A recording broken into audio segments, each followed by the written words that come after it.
not dark.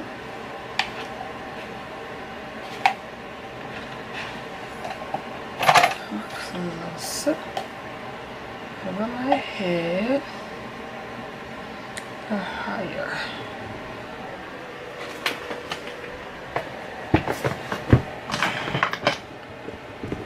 Higher.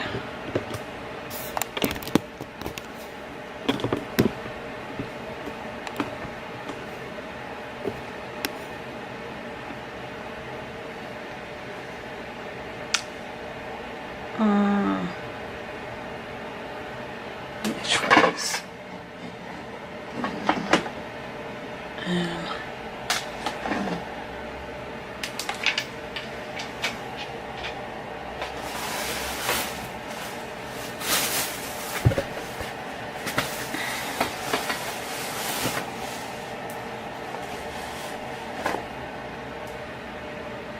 Alright, so this right here can go further back. Right further back, and I need to. There we go.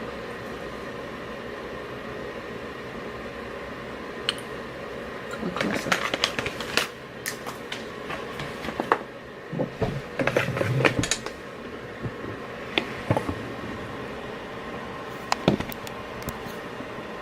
Okay. Hi guys, this is Tiffany and you reached my channel to give me a reason, and I'm here to do a very important video about choosing a crush pad, getting started at your base, and just getting settled and making the right decisions for yourself. So before I get started, don't forget to rate, comment, and subscribe. Don't forget to share these videos, and also don't forget to hit that notification bell so you are notified when I upload a video. So if you want to have this serious conversation and very important conversation about crush pads and choosing a crush pad and or living arrangements at your new base, stay tuned. All right. So I'm just going to jump right into it. Okay. A lot of you guys have been applying for airline positions, whether it's customer service, flight attendant, whatever position in the airline industry, and you may end up at another base. Now, a lot of airlines hire for certain bases and they tell you up front, hey, we're hiring for Fort Lauderdale, or we're hiring for Chicago, or we're hiring for Vegas. So you do get to know where you're going to be based up front for some airlines, not all. That's where there's mainline or charter and or I always forget regional. So you do have airlines where they have multiple bases and you're not really told where the need is at all bases, but you're told that you will get the base at the beginning, the first week, or the last week of training. So we got our bases towards the last week of training. So that's how it normally works. Now I'm just going to jump into this and just keep it real with you guys, because we're all about keeping it real here.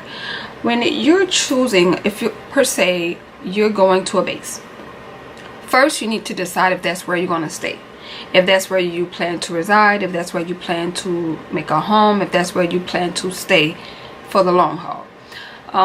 If that's where you plan to stay, there are different options for you versus someone who commutes. Now, the ones who commuting is for someone who lives somewhere else in another state or another city, and they have to fly to their base to work out of their base. So for those of you who are either commuting or you're choosing that base, because you may choose that base and you may not want to live in that city, but you may want to choose that base.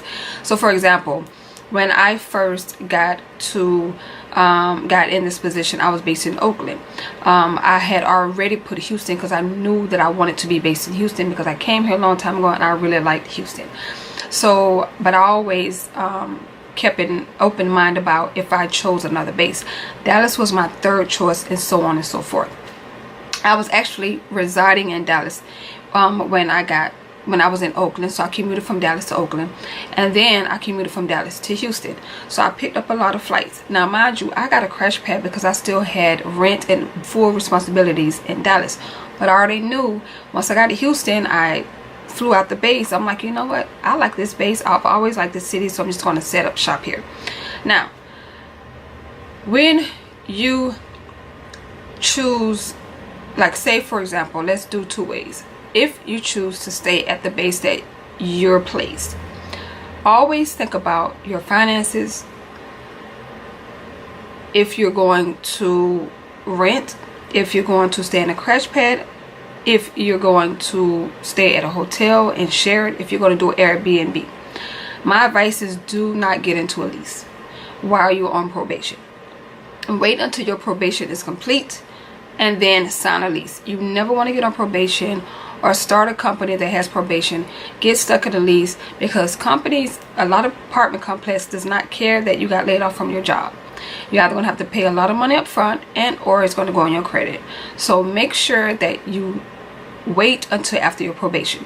That's why people choose crash pads. I chose a crash pad because I still had rent in Dallas. I knew I was going to stay here, but I wanted to take my time to figure out where I wanted to be, and I wanted to get our probation.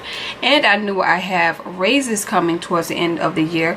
Like, right, I have a raise coming in at end of this month on my anniversary date, and then I have another raise coming towards the end of the year. So that already set my mind up, like, okay, I can save money, I can catch up on things I, not really got behind, but things that kind of was pushed to the side while I was in training, and I can get myself organized. So when you're choosing these options of basically staying at the base or choosing a crash pad or getting an apartment, do not let somebody talk you into getting an apartment. That's the first thing I want to say. If you're talking to someone, always look at a person's situation. If they have support, they have family, or they have a significant other, or they come from money, or they had money saved up, or they had a good job and they had a lot of money put away, and they can go on their 401k from the other job, and they're just not doing this, because that's what they've always done. You can't compare yourself to that person because they're already set, like they're set in their life. They just chose a different career, so they're not financially strained. If you had to put bills aside and wait to the end and, try to work to make up what you lost and try to, make up what you need to gain, then you cannot put yourself in a position where you're going to be, somebody say, oh, come stay in this apartment for $400 or $500 a month. That's a lot of money, especially when you first start, because you have to keep in mind, you may not fly as much as you want to fly. We can here on probation or not. You may not be able to fly as much as you want to fly. It may be slow months. People, like right now, the airline industry was going through a fuel crisis. So a lot of, airlines were altering their prices because of the fuel hike. So you may not fly as much. You may see a lot of people and they tell you, oh my God, I make so much money, I make this. But you can't put yourself in their shoes and say, oh, I'm gonna make that same amount too. Not with all airlines. Like, you just can't. Like, now I know that September and October is a slow month. So I know that, okay, the money that I made when I first got here all through the year, September, October, no. Like, you're not gonna make the money that you're gonna make throughout the year. Like, you can pick up trips, but trips that were like in, trip trade and giveaway and all those trips that you could pick up, these are the 2 slow months.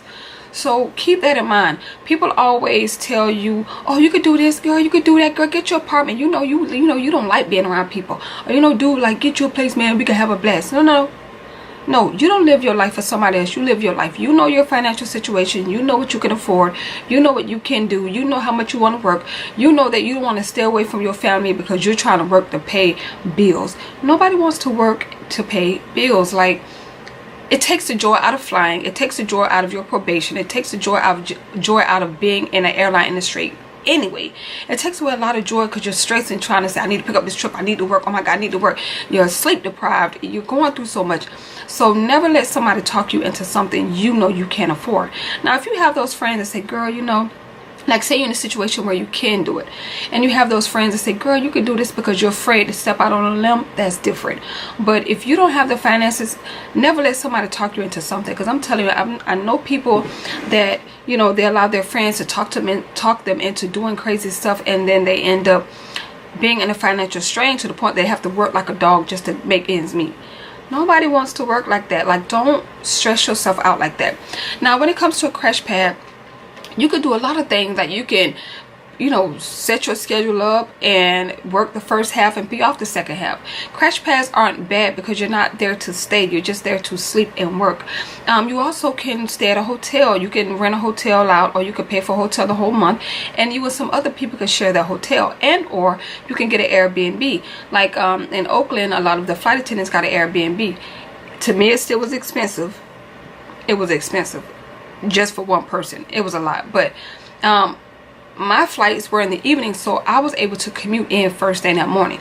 And you already know, because I've told you this before, when you're commuting, take the first flight out. Do not wait all day, because something can happen and the people who pay for tickets get priority. Okay, so I was able to not have to be involved in, you know, the Airbnb or trying to find a place to stay, because I was able to, you know, commute and come in the day before. Now, I didn't pick up any trips throughout that month because I was commuting and I was waiting to see if I was going to get Houston the next month, and we were told pretty early, like, hey, you're going to get Houston.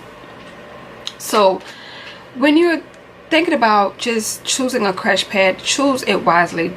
You know, people always in your ear telling what you can do because they want to come over and party and have a good time, and then you're there struggling trying to keep the bills up, you know, keep the bills up to date and keep your credit right.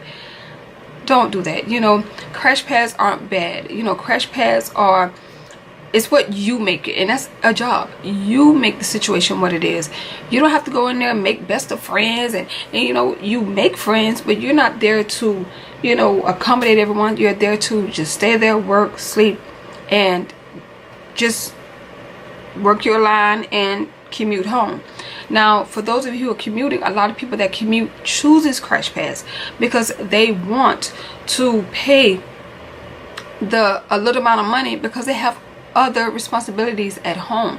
So that's why a lot of people do crash pads. A lot of the people that's in this household have relationships, they have family, you know, they have people that they go home to, they have mortgages, so they're not here to spend the money that I'm spending for my own room versus someone who just here to work.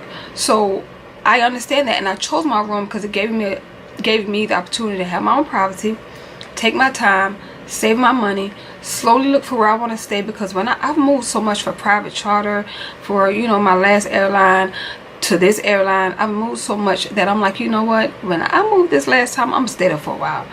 And I also wanted to be financially set. Like, I don't want to go in renting stuff. Like, I want to be able to work, pay off cash for my living room set, pay off cash for my bedroom set, you know, pay my rent up, you know, pay the deposit and pay my rent up for like 2 months so I can build my home the way I want it to be, home, apartment, whatever. So always think like that. People always try to tell you to do things that they want you to do, and then you end up suffering in the long run. So that's why I just want to come and tell you guys about crash pad and about choosing your base. You know, choose your base wisely. If you're young and you're able to move, you know, I always move to my base. Like, every airline I've been to, I move to my base because commuting is for the birds for me. Like, it wasn't a bad experience when I did it out of Dallas to Oakland, but I hear people all the time, you know, oh my God, commuting is so stressful. It's stressful because it's not because it's the commute per se, because it's multiple airlines that you can commute on. It's the fact that it's taking away a lot of your days off, because you have to take a full day to get home and you have to take a full day to get off. So if you have 4 days off, you really have 2, you know. So think about that as well. But if you have a family, I'm not saying, you know, make your family pack up and move to your base. No.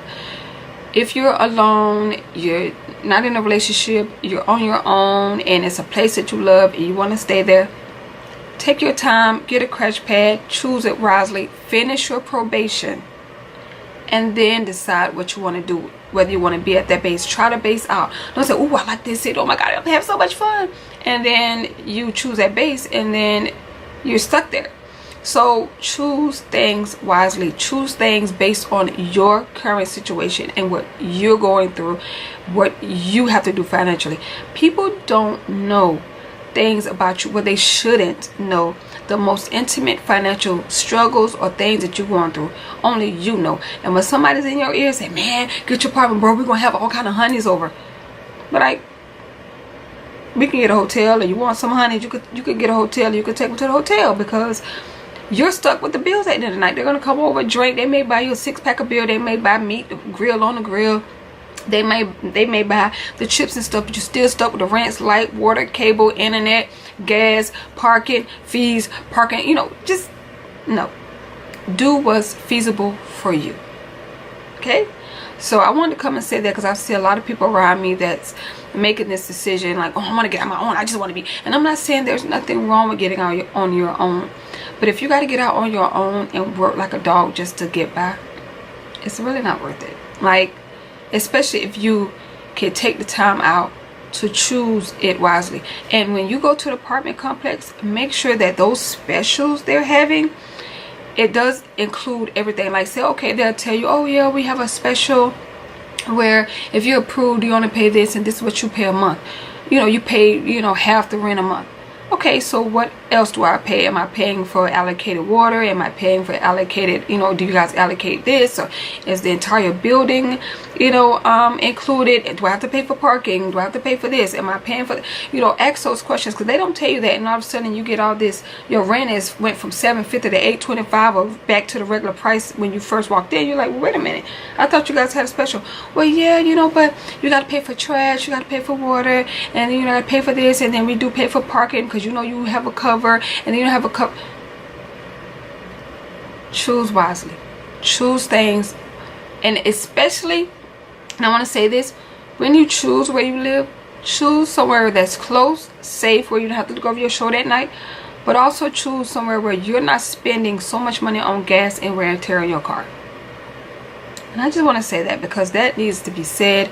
It needs to be addressed, because there's a lot of people that's just doing what their friends want them to do because, you know, they just want to hang out, and you're stuck with the bill.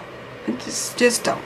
You know, take your time, feel the base out, you know, take the first flight out, and just whoever is in your ear, tune them out, and you sit down and you write down everything that you're responsible for and everything that you can afford.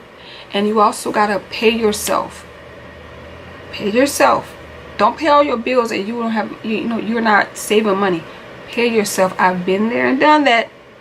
Pay yourself as well. So anyway, I hope you guys like this video. I just want to come and talk about just decision making when it comes to crash pads or, you know, hotels. And like I said, you can, you know, get a hotel room and you guys can split that. You guys can get Airbnb, you can split that. It's many things you could do outside of a crash pad if you don't want to stay in a crash pad. But make sure you choose it wisely and you're not financially strapped. Okay? So thank you guys for giving me a reason. Thank you guys for giving me many reasons to always come and spend my time with you. And hopefully you guys enjoyed this video, and I'll see you in a future video. And I will come back and do a live because I have some questions to answer. And also I will be doing a review on this foundation that I'm wearing, because this foundation is flawless. Okay? So I'll see you guys in a future video. Bye.